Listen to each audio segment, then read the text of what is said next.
Hello, नमस्कार प्यारे बच्चों। मैं Vijay Bansal, math lecturer, Jakhal block, district Fatehabad से, हरियाणा एजुकेशन डिपार्टमेंट। आज हम अपनी मैथ की क्लास के अंदर कुछ सीखेंगे। हाँ जी प्यारे बच्चों, हम कर रहे हैं हमारे पास भिवानी बोर्ड का जो सैम्पल पेपर बोर्ड ने अपनी वेबसाइट पर अपलोड किया है क्लास 10th का, ठीक है। उसके ऑब्जेक्टिव क्वेश्चंस जो 40 क्वेश्चन में आने हैं उसके सैम्पल पेपर के बारे में हम बात करते हैं। जैसे यहाँ देखें 3825 के अभाज्य गुणनखंडों के बारे में व्यक्त करने के लिए कहा इन्होंने, तो हमें क्या करना होगा, 3825 के हमें गुणनखंड बनाने हैं, ठीक है। जैसे ये संख्या अगर हम मान लें, सबसे पहले इकाई का अंक 5 है, 5 पर भी जा सकती है आपके पास ये संख्या। और 5 से पहले अगर हम हमारी जो प्राइम नंबर्स हैं, पहले 2 फिर 3 फिर 5 पर बात करते हैं। 2 पर हमारे पास जाती नहीं है, ठीक है, क्योंकि सम संख्या ना होकर ये विषम है। 3 पर 8 और 3 11, 11 और 2 13, 13 और 5 18, तो ये 3 से भाग हो जाएगी।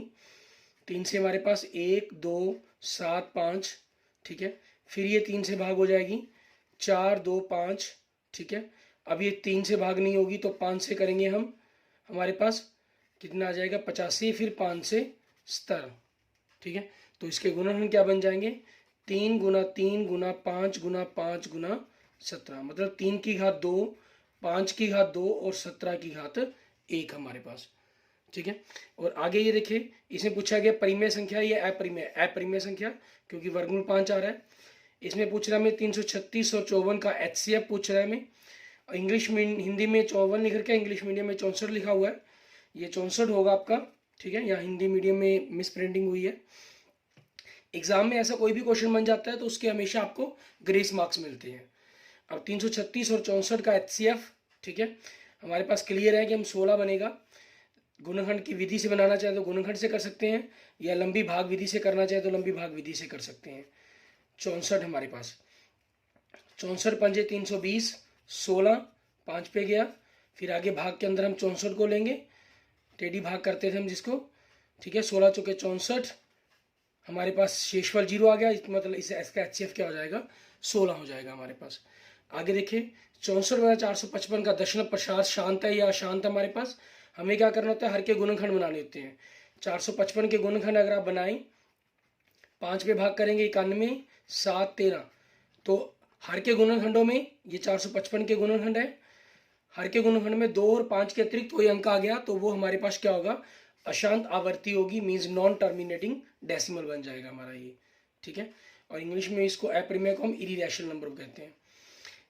नेक्स्ट हमारे पास क्या है, क्वेश्चन नंबर 5 के अंदर 7x की घात 2 माइनस 3x प्लस 1 के हमें शून्यकों का योगफल मीन सम ऑफ रूट्स पता करने के लिए कहा गया है। तो हमारे पास फॉर्मूला क्या होता है, minus B by A, B कितना है इसके अंदर -3, तो माइनस माइनस प्लस 3/7, ये हमारे पास हमारे क्वेश्चन का आंसर बन जाएगा। आगे देखेंगे हमारे पास हमारा नेक्स्ट क्वेश्चन नंबर 6, इसके अंदर हमें क्या कह रहा है करने के लिए, वो देखें। इसमें हमें कह रहा है if the sum and the product of the roots, sum और रूट प्रोडक्ट दिए गए हैं, तो x की घात 2 माइनस सम कितने हमारे पास 1/3x, प्रोडक्ट कितने है -1/3, ठीक है। आप जानते हैं कि सिंपल समीकरण रूप दिया गया तो मतलब 3 से गुना किया गया होगा, दोनों में नीचे 3 है तो 3 यहाँ जाएगा, 3x की घात 2 माइनस x माइनस 1, ठीक है। और ये हमारे पास कौन सा ऑप्शन बन रहा है, हमारा ऑप्शन बी। एंड नेक्स्ट देखेंगे क्वेश्चन नंबर 7, इसके अंदर हमें क्या कह रहा है करने के लिए, हमें समीकरणें दी गई हैं, इक्वेशंस दी गई हैं, पूछा गया संगत है या असंगत, कंजिस्ट और इनकंजिस्ट। तो हमें 4/3 a1/a2 करेंगे, a1/a2 तो बाई 2 आ गया, इसके नीचे कट गया 2, इट मीन्स 2/3, और b1/b2 ये भी क्या हो गया 2/3 हो गया, और c1/c2 मीन्स 8/12, इट मीन्स 2/3। तीनों इक्वल्स आ गया आपके पास। इक्वल आने का मतलब क्या हुआ, ये कंजिस्ट है आपके पास, ठीक है। और अगर हम इसको मतलब कि ग्राफ की बात करते तो आपके पास एक संपाती रेखा बनेगी इसकी, ठीक है, और हल के रूप में अनेक हल बनेंगे इसके। एंड नेक्स्ट देखिए आपके पास, ठीक है, इसमें भी आपको इक्वेशंस दी गई हैं, ठीक है, इनसे सॉल्यूशन पूछे गए हैं। इसके अंदर हमें क्या करना होगा, दिए गए इक्वेशंस के अंदर ही जो हमारे पास ऑप्शन है, हम उन्हीं सोल्यूशनों पर बात करेंगे कि कौन से इसके आंसर हो सकते हैं हमारे पास, ठीक है। अब इसमें देखें s - t = 3, तो एस बड़ी संख्या बनेगी, ये छोटी संख्या, दोनों का अंतर 3 होना चाहिए। ऐसा ऑप्शन सी में है, 9 माइनस 6 बराबर 3। ये भी नहीं बनता, ये भी कैंसिल और ये भी कैंसिल। एक ही ऑप्शन पहली इक्वेशन को सेटिस्फाई कर रहा है, तो इट मीन्स यही आपका क्वेश्चन का आंसर होना चाहिए। एंड क्वेश्चन नंबर 9 देखें। द्विघात समीकरण में क्वाड इक्वेशन दी गई है, ठीक है। हमें क्या पूछा गया, इसके फैक्टर्स पूछे गए हैं। तो मल्टीप्लाई करके 12i माइनस करके 1i, ठीक है, 4 और 3 से बनेगा। तो आपके पास 2x कॉमन निकालने से तो अंदर इक्वेशंस क्या बन जाएगी, 3x माइनस 2, और दूसरी तरफ आपके पास क्योंकि 3x तो ऑलरेडी होगा तो उधर से 1 कॉमन निकला होगा, ऑब्वियसली 3x माइनस 2। क्योंकि इसके अगर आप देखें तो मैंने कहा 6x square minus 4x plus 3x minus 2, ठीक है। तो फैक्टर आपके क्या बने, 3x माइनस 2, ठीक है, और 3x माइनस 2 के साथ हमारे पास क्या होगा, 2x प्लस 1। इसमें हमसे क्या पूछा गया, मूल पूछे गए हैं, रूट्स पूछे गए हैं आपसे, मतलब एक प्रकार के, ठीक है, इक्वेशंस के रूट्स पूछे गए हैं। तो रूट्स हमें बताने होंगे। ऐसे ही फैक्टर बनाने इक्वेशन के, मल्टीप्लाई करके 12i सब्ट्रैक्ट करके 1i, तो 2x square plus 4x minus 3x minus 6 हो जाएगा। तो यहाँ से आपके जो फैक्टर बनेंगे वो 2x आपके पास अगर हम कहें, ठीक है, 2x minus 3 into x plus 2 बनेंगे, ठीक है। और आपके पास यहाँ से इसके फिर वैल्यू क्या बनेगी हमारी, क्योंकि आप देख सकते हैं इसमें 2 कॉमन निकालने पर x प्लस 2 बच रहा है, इसमें माइनस 3 निकालने पर बच रहा है। तो 2x माइनस, इससे आपके पास रूट्स क्या हो गए, ठीक है, x की वैल्यू 3/2 एन माइनस 2, ये आपके पास आ जाएगा। या अगर आपको मतलब कि डिस्क्रिमिनेंट डी वाला फॉर्मूला आप यूज़ करना चाहें, डी होता है वी स्क्वायर माइनस 4ac और रूट्स हो जाते हैं minus V plus minus root D by 2a हमारे पास, ठीक है। आप इसका भी यूज़ कर सकते हैं। आगे देखेंगे हमारे पास नेक्स्ट क्वेश्चन नंबर 11। अब इसमें देखिए हमें क्वेश्चन नंबर 11 में कह रहा है कि मूल समान है, मतलब कि मूल समान का मतलब डी 0 है आपका, तो के का मान ज्ञात करना है। फॉर्मूला वी स्क्वायर के की घात 2 माइनस 4 गुना ए गुना सी, 3 3 9 9 चौके 36 हो जाएगा। तो के की घात 2 36 हो गया, तो के कितना हो जाएगा, plus minus 6। It means option A हो जाएगा। आप देख रहे हैं इसके अंदर बहुत से क्वेश्चंस विदाउट ऑप्शन ही आ रहे हैं हमारे पास, ठीक है, जहां लेकिन आपके लिए वो मेन आंसर ही लिखना आपके लिए मेन इंपॉर्टेंट होगा। आप उसको कैसे सॉल्व कर रहे हैं वो हमारे लिए ज़्यादा इंपॉर्टेंट नहीं है। इसके अंदर क्या कह रहा है, अद्वितीय हल मतलब यूनिक सॉल्यूशंस कह रहा है। तो आपके पास a1/a2 means 1/4 not equal to 1/p होगा। तो क्रॉस मल्टीप्लाई करने पर क्या हो गया आपके पास, p नॉट इक्वल टू 4। ये आपके क्वेश्चन का आंसर बन जाएगा, ठीक है। नेक्स्ट देखिए क्वेश्चन नंबर 13, सार अंतर डी पूछ रहा है। तो सेकंड टर्म में से हमें फर्स्ट टर्म घटानी होगी, कॉमन डिफरेंस 1 माइनस 4 माइनस 3, आपका ये आंसर बन जाएगा। एंड क्वेश्चन नंबर 14 देखिए, इसके अंदर हमें 14th टर्म पूछ रहा है, ठीक है। ए कितना है 5 प्लस 14 है तो 13 इंटू डी, 12 माइनस 5 7, 13 इंटू 7 ज़ा 91, 91 प्लस 5 96, ये आपके क्वेश्चन का आंसर हो जाएगा क्वेश्चन नंबर 14 का। इसके बाद देखेंगे हमारे पास हमारा नेक्स्ट क्वेश्चन नंबर 15। इसमें हमें क्या कह रहा है करने के लिए, हमसे कह रहा है कि पहली sum of the first 50 natural numbers, ठीक है। तो ए आपके पास 1 हो गया, लास्ट टर्म 50 होगी, टोटल नंबर ऑफ टर्म्स 50 होगी, तो 50/2 ये आपका फॉर्मूला अप्लाई हो गया। मीन्स 25 इंटू 51, इनकी मल्टीप्लाई करके आपके पास आंसर बनेगा।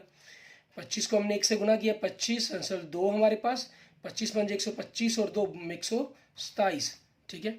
मीन्स आपका 1275 आपके क्वेश्चन का आंसर आ गया। अगले 3 पद पूछ रहा है इसके अंदर हमसे, देखिए 2 माइनस 3 मीन्स आपके पास 3 माइनस कर दिया गया, -1 से -4 हुआ, फिर -3 कर दिया गया, -3 कर देंगे, -7 -10 -13, ठीक है। ये आपके पास नेक्स्ट 3 टर्म्स हो जाएंगी आपकी। आगे देखें, हमें पूछ रहा है कि ऑल स्क्वेयर्स आर, सभी स्क्वेयर्स क्या होते हैं, सिमिलर होते हैं, हमारे हिंदी में क्या रहते हैं, समरूप। नेक्स्ट हमारा क्वेश्चन नंबर 18, हमें कह रहा है कि ए ट्रायंगल MNN और QPR आपकी समरूप है, ठीक है। तो ये एंगल हमारे पास इसके बराबर है, तो कौन सी कसौटी सही लगती है इसके अंदर हमें ये बताना है, ठीक है। आप देख रहे हैं उसके आगे इर्द गिर्द की दोनों भुजाएं और बीच का कोण हमारे पास, तो मतलब कौन सा नियम लग रहा है आपके पास, SAS नियम, ठीक है। एंड नेक्स्ट देखेंगे आपके पास क्वेश्चन नंबर 19। इसके अंदर में क्या कह रहा है, नीचे त्रिभुजें दी गई, इनमें से कौन सी समकोण त्रिभुज है, ठीक है, मीन्स पाइथागोरस ट्रिक की कौन सी साइड्स बनती हैं, 7, 24, 25, ठीक है, ये आपके क्वेश्चन का आंसर बन जाएगा। क्लियर। एंड नेक्स्ट क्वेश्चन देखें, क्वेश्चन नंबर 20 हमारे पास हमें कह रहा है कि एक बिंदु P से O के अंदर वाले किसी वृत्त पर PA POB स्पर्श रेखाएं खींची गई हैं। अगर हम इनको आगे देखते हैं, हमें फिगर नहीं दी हुई इन्होंने, ठीक है, आपके पास के अंदर से ये रेखाएं खींची गई हैं, स्पर्श रेखाएं। ये P बिंदु हो गया, PAB के अंदर O है आपके पास, ठीक है। स्पर्श रेखाएं परस्पर मीन्स ये वाला आप में 100 डिग्री का कोण है, तो क्योंकि ये 90 डिग्री के कोण होते हैं, तो ये आपके पास इन दोनों का जोड़ 180 डिग्री बनता है हमेशा। तो ये कोण कितने का आ जाएगा, 80 डिग्री का। लेकिन पूछा क्या आपसे, POA मतलब ये आधा कोण पूछा है, तो 80 का आधा क्या हो जाएगा, 40 डिग्री, ठीक है। ये हमारे पास क्वेश्चन ऑप्शन ए हमारे क्वेश्चन का आंसर बन जाएगा। एंड नेक्स्ट देखेंगे क्वेश्चन नंबर 21 हमारा, इसमें हमें क्या कह रहे हैं, वृत्त तथा उसकी स्पर्श रेखा के उभयनिष्ठ बिंदु को common point of tangent to a circle and the circle, ठीक है। वृत्त और उसकी स्पर्श रेखा के उभयनिष्ठ बिंदु को क्या कहते हैं, स्पर्श बिंदु। इंग्लिश में हम क्या बोलते हैं, tangent point. Clear. And next देखेंगे क्वेश्चन नंबर 22, इसमें हमें क्या कह रहा है, यदि एक बिंदु Q से एक वृत्त पर स्पर्श रेखा 24 सेंटीमीटर तथा 25 सेंटीमीटर की दूरी पर के अंदर से 25 सेंटीमीटर की दूरी पर है, ठीक है, स्पर्श रेखा की लंबाई 24 है, तो पाइथागोरस ट्रिक के अकॉर्डिंग ये तीसरी भुजा क्या होनी चाहिए, 7 होनी चाहिए आपके पास, क्योंकि इनमें ये कोण 90 का हो गया कारण, तो 7 सेंटीमीटर आपके पास क्वेश्चन का आंसर बन जाएगा। बाकी आप पाइथागोरस से सॉल्व करके देखना चाहें तो सॉल्व करके भी देख सकते हैं। नेक्स्ट देखें, इसी का मान पूछ रहा है, जो आपके पास इस तरफ अनुपात बनेगा वही इस तरफ, 2 का डबल 4, तो 1 का डबल 2 सेंटीमीटर आपके क्वेश्चन का आंसर हो गया।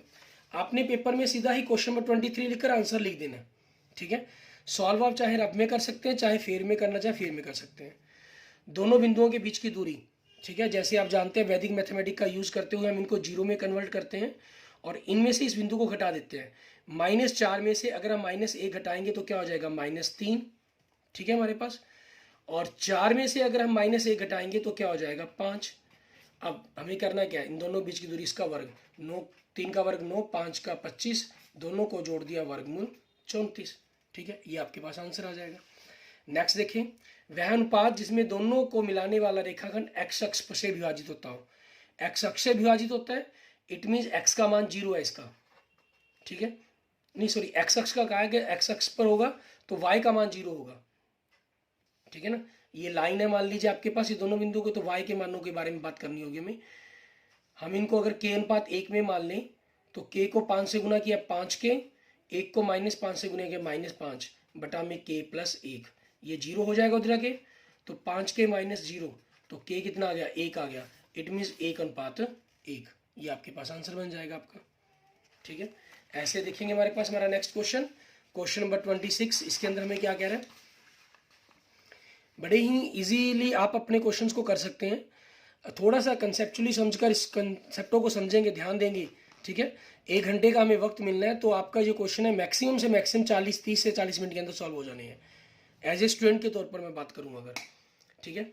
उस बिंदु के निर्देशक जो बिंदुओं इन दोनों को जोड़ने वाला रेखाखंड को आंतरिक रूप से 3:1 में विभाजित करता हूँ, 3:1 में कहा गया, ठीक है।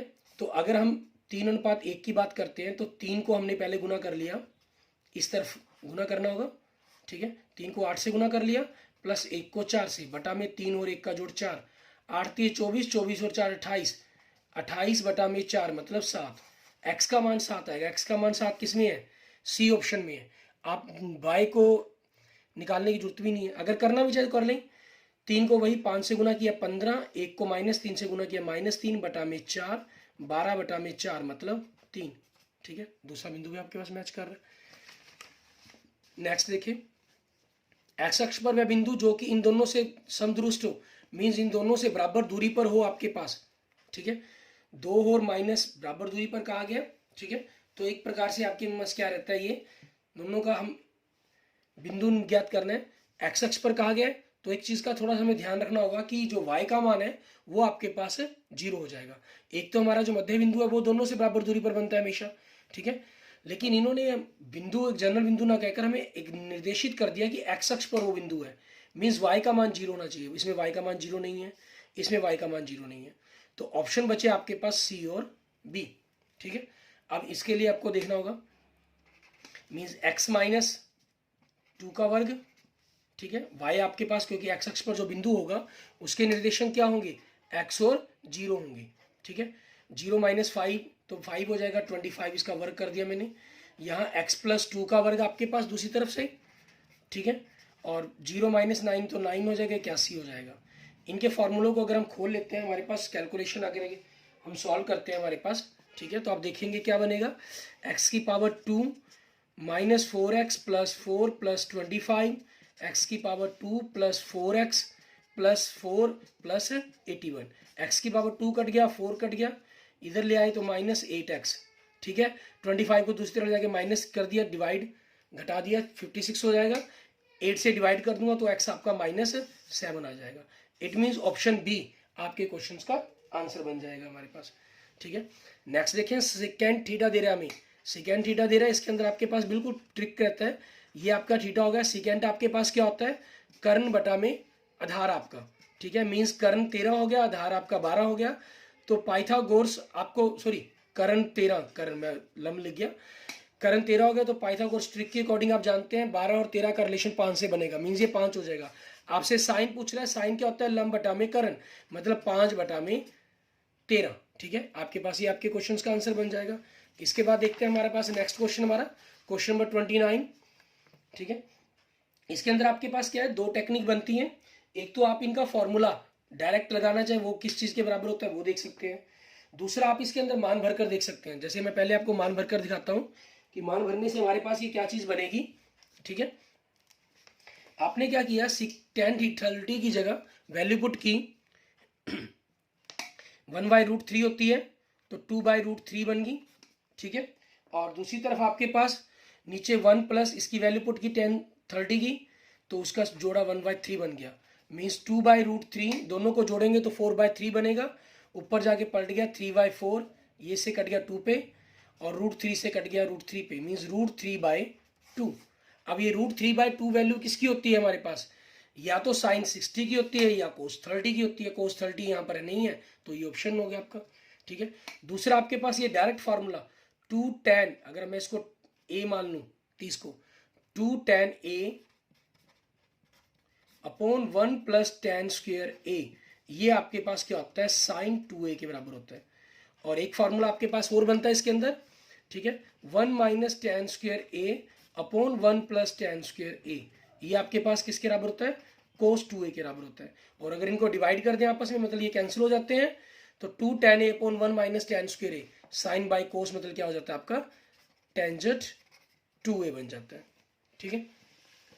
एंड नेक्स्ट देखिए आपके पास क्वेश्चन नंबर 30, इसके अंदर हमें क्या कह रहा है, हमें वैल्यू पुट करनी पड़ेगी, उसकी वैल्यू निकालनी है। tan 45 की वैल्यू 1, तो 1 का स्क्वायर 1 हो जाएगा, तो 2 होगी वैल्यू ये, तो प्लस cos 30 की वैल्यू कितनी होती है हमारे पास, 1/2 होती है, तो 1/2 का स्क्वायर क्या हो जाएगा, 1/4 हो जाएगा आपके पास, ठीक है। ओ सॉरी, cos 30 है, cos 30 की होती है √3/2, अभी तो ऊपर हम बात करके हटे हैं, मतलब क्वेश्चन में √3/2, तो √3/3 स्क्वायर क्या हो जाएगा, 3/4। साइन 60 की क्या होती है, वो भी सेम होती है, √3/2 तो 3/4, ये कैंसिल, या आप यूं ही चाहते तो यहीं कैंसिल कर देते, ठीक है। इट मीन्स आपका 2 इस क्वेश्चन का आंसर बन जाएगा। एंड नेक्स्ट देखें क्वेश्चन नंबर 31, आपको त्रिज्या दे रहा है 14 सेंटीमीटर, त्रिज्या खंड का कोण दे रहा है। फॉर्मूला आपके पास पाई 22/7, ठीक है। वृत्त के त्रिज्या खंड का क्षेत्रफल कहा गया पाई r स्क्वायर, 14 गुना में 14, कोण 60/360, 6 पे कट गया, 7 दूनी 14, 2 पे कट गया, 2 से कट के 3, ठीक है। तो 14 दूनी 28, 28 को 11 से किया 308/3, ये आपके पास 308/3 वर्ग सेंटीमीटर, ठीक है। ये आपके क्वेश्चन का आंसर बन जाएगा। एंड नेक्स्ट देखेंगे क्वेश्चन नंबर 32 आपके पास, ठीक है। इसके अंदर हमें क्या कह रहा है करने के लिए, वो देखते हैं। हमें घड़ी की मिनट की सुई की लंबाई दे रहा है, जो आपके लिए एक प्रकार से त्रिज्या की तरह बनेगी। 15 मिनट में पूरा जो सुई है वो 60 मिनट के अंदर घूमती है, मतलब चौथा हिस्सा घूमेगी, तो वृत्त का चौथा हिस्सा 1/4 हो गया, पाई 22/7 हो गया, त्रिज्या 7 गुना 7, 7 से 7 कट गया, 2 से कट के 2, 2 से कट के 11, 11 से 77/2 वर्ग सेंटीमीटर, ये आपके पास आपके क्वेश्चन का आंसर बन जाएगा, ठीक है। नेक्स्ट देखें क्वेश्चन नंबर 33, 21 सेंटीमीटर की ऊंचाई और 5 सेंटीमीटर धार की त्रिज्या वाले लंब बेलन, मतलब सिलेंडर के आपके राइट सर्कुलर, सॉरी लंब बेलन, और इंग्लिश मीडियम में आपको लिख रहा है राइट सर्कुलर कोन, ठीक है। फिर यहां मिस्टेक कर दी सिस्टम के अंदर, ठीक है ना, वहां बेलन हिंदी मीडियम में बेलन लिख रहा है, यहाँ कोन कह रहा है। तो मैं दोनों की ही हम बात कर लेते हैं। पहले अगर हम कोन की बात करें, बेलन की बात करें, तो उसके आयतन के बारे में, पाई आर स्क्वायर एच 22/7, त्रिज्या कितनी है 5 गुना 5 गुना में ऊंचाई कितनी है 21, 7 के 21, 3 पे कट गया आपके पास, ठीक है। 5 बनी 25, 25 दूनी 50, 50 को 11 से 550 बटा में 3 मीन 1650 वर्ग सेंटीमीटर बन जाएगा। और अगर ये कोण की बात करें हम, कोण में क्या होना है आपके पास 1/3 साथ में आगे आ जाना है, तो ये 3 से 3 भी कट जाएगा। इट मीन्स आपका जो आंसर है वो क्या हो जाएगा 550 वर्ग सेंटीमीटर हो जाएगा अगर कोण होता। और एग्जाम के लिए कोई दिक्कत नहीं है, एग्जाम में ऐसा जो भी कोई क्वेश्चन बनेगा वो आपके लिए हमेशा एक ग्रेस मार्क्स को ही आपको देगा। हमें स्फीयर का वॉल्यूम पूछा गया है यहाँ पर, ठीक है, त्रिज्या 8 दी गई है, तो 4/3 पाई आर आपके पास कितनी दी गई है 8 गुना में 8 गुना में 8, ठीक है। हम इनकी गुना करें, 8 का जो घन है वो 512 होता है, उसका डबल आपके पास 1024, 2048 मीन्स 2048 पाई बटा में 3, ठीक है। पाई का मान हम रखना चाहें 22/7 या 3.14 वो भी रख सकते हैं, ठीक है, क्योंकि सेंटीमीटर में तो सेंटीमीटर क्यूब, ये आपके पास क्वेश्चन का आंसर रहेगा। नेक्स्ट देखें क्वेश्चन नंबर 35, ठीक है। इसमें हमें क्या करें, त्रिज्या 4 सेंटीमीटर और के वाले गोलों को पिघलाकर 2 सेंटीमीटर त्रिज्या वाले बेलन के रूप में डाला गया। बेलन की ऊंचाई, तो बेलन का आयतन आपके पास पाई, त्रिज्या 2 दी गई है, ऊंचाई मान लीजिए अगर h मान लें, और गोले को पिघलाया गया तो 4/3 पाई, त्रिज्या कितनी कही गई है 4 कही गई है, तो 4 को 4 बार गुना कर दिया गया, पाई से पाई कट गया आपके पास, 2 दूनी 4 से 4 कट गया, ठीक है। तो h आपके पास कितनी बन जाएगी, इन तीनों की गुना कर देंगे, चौकम चौकी 16, 16 की 64, 64 बटा में 3 सेंटीमीटर, ठीक है। ये आपके पास आपके क्वेश्चंस का आंसर बन जाएगा। क्लियर, हमने सिंपल पाई 2 गुना 2 त्रिज्या रख दी, 2 गुना 2 कही गई थी, ऊंचाई h मान ली, और जो गोले की त्रिज्या है, त्रिज्या 4 सेंटीमीटर वाले गोले को पिघला कर 2 सेंटीमीटर त्रिज्या वाले बेलन की त्रिज्या 2 थी, गोले की 4 थी, ठीक है। आपके पास पाई से पाई कट गया, 2 दूनी 4, 1 4 कट गया, तो चौकम चौकी 16, 16 चौके 64, 64 बटा में 3 वर्ग सेंटीमीटर आपका आंसर आ जाएगा। उसके बाद नेक्स्ट क्वेश्चन में 36, उस घटना की प्रायिकता ज्ञाताएं जो घटित नहीं हो सकती, ऐसी घटना कहलाती है। जो घटना घटित ही नहीं हो सकती उसकी क्यों क्या कहेंगे 0, और वो क्या होगी अनिश्चित घटना आपके पास, ठीक है, अनिश्चित घटना हो जाएगी। निम्न में से कौन सी किसी घटना की प्रायिकता नहीं हो सकती, माइनस में कभी भी किसी चीज की प्रोबेबिलिटी नहीं हो सकती है, तो -1.3 ये आपके पास आपके क्वेश्चन का आंसर बन जाएगा। एंड नेक्स्ट देखेंगे क्वेश्चन नंबर 38, इसके अंदर में क्या कह रहे हैं, कहना एक पासे को एक बार फेंका जाता है तो एक अभाज्य संख्या प्राप्त करने की प्रायिकता, पासे को फेंका गया, अभाज्य संख्या कौन सी होती है 2, 3, 5, ठीक है, तो आपके पास ये 3 होगी, तो 3/6 मतलब 1/2 आपकी प्रोबेबिलिटी आ जाएगी। नेक्स्ट क्वेश्चन में क्या कह रहे हैं, हमें mean of the following data, हमें मीन बताना है इनका, ठीक है। अब मीन बताना है तो इनका मिड पॉइंट देखें, 2, 6, 10, 14, 18, और ये इनसे गुना करेंगे तो 5 दूनी 10, 6 चौके 24, 10 पंजे 50, 14 दूनी 28, 18 चौके हमारे पास 18 दूनी 36, 72 हो जाएगा।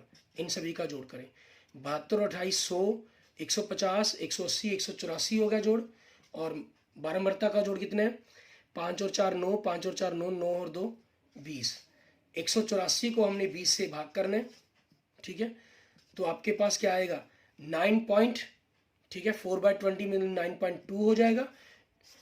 इट मीन्स ए ऑप्शन, ठीक है, आपके क्वेश्चंस का आंसर बन जाएगा। एंड लास्ट क्वेश्चंस आपके पास आपके ऑब्जेक्टिव पेपर का, हमें कह रहे हैं किसी गेंदबाज द्वारा 10 क्रिकेट मैचों के लिए विकेटों की संख्या निम्नलिखित दी गई है, इनका बहुलक ज्ञात करना है। बहुलक मतलब जो अंक सबसे ज्यादा बार आया होगा। 3 देखें इसमें, 1 बार आया, 5 2 बार आ रहे हैं, 2 1 2 3 बार आ रहा है, 1 2 बार आ रहा है, 0 1 बार 4, सबसे ज़्यादा बार कौन सा आ रहा है, 2 अंक आ रहा है, तो इसका मोड क्या बन जाएगा आपका, 2 बन जाएगा, मतलब ये आपके क्वेश्चन का आंसर हो जाएगा। Okay, thank you friends, thank you students. अगर आपको वीडियो अच्छी लगी है तो इसको लाइक करें, अपने दोस्तों मित्रों के साथ इसको जरूर शेयर करें, ठीक है। और आपने देखा कि 25 मिनट के अंदर लगभग हमने इन क्वेश्चनों को सॉल्व कर लिया है, तो आप भी अपनी इसी प्रकार से स्किल को डेवलप करके 25 से 30 मिनट, मैक्सिमम 30 मिनट के अंदर आप अपने पेपर को सॉल्व कर सकते हो, ज़्यादा से ज़्यादा 40 मिनट के अंदर, ठीक है। मीन्स हर क्वेश्चन आपका 1 मिनट के अंदर सॉल्व हो जाएगा, जिसको आप आंसर लिख भी पाएंगे बिना किसी दिक्कत के, ठीक है। इसलिए अपनी स्किल्स को डेवलप करें, अपने ऑब्जेक्टिव क्वेश्चंस को कवर करें, और पिछले 4-5 सालों के जो क्वेश्चन पेपर हैं उनको जरूर कवर करें।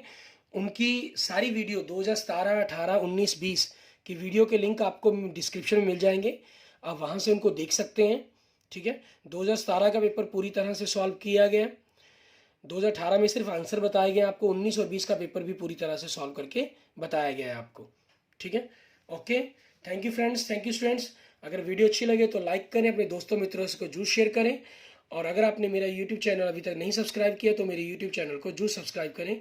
Okay, thank you friends, thank you students.